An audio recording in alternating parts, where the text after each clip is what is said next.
يعني ايه تربه؟ التربه دي مش جزء من سطح الارض، يعني قشره ارض، يعني عباره عن معادن ولا مش معادن؟ مش القشره الارضيه عباره عن صخور، والصخور عباره عن، يبقى التربه هي كوكتيل من 4 حاجات. اول حاجه ايه؟ مواد معدنيه. التربه دي موجود فيها احياء واموات. موجود فيها ايه؟ احياء واموات. يعني هو لو كائن دوده ولا حشره ماتت مش هتتحلل هنا؟ قال لي اه. قال لي هتلاقي حضرتك مواد عضويه متحلله، والجذور اللي باقيه والحاجات المتحلله دي كلها، وبرضه حضرتك بيبقى عايش فيها بيبقى موجود فيها سوائل وايه وغازات، وعايش فيها كائنات ايه حيه. هي كوكتيل من 4 حاجات هنقولهم كالاتي.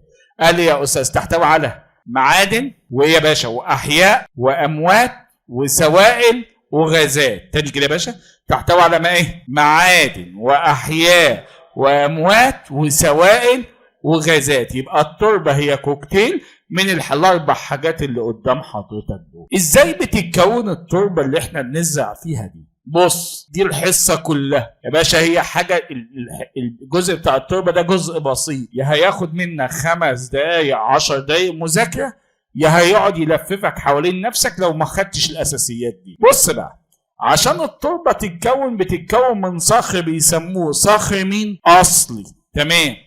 بيبدا الصخر الاصلي ده تخش عليه عوامل التجويه، او ممكن تخش عليه كائنات ايه يا استاذ؟ ما انت عارف ان عوامل التجويه عامه 3: كيمياء، فيزياء. مش احنا واخدين عوامل، في عوامل تجويه كيميائيه وعوامل فيز وكائنات. هو نفس الكلام اهو، عوامل التجويه سواء كيميائيه او فيز، وفك لوحدها قالوا الكائنات الحيه. لما الحاجات دي تخش على الصخر الاصلي مش تفتته؟ قال لي اه.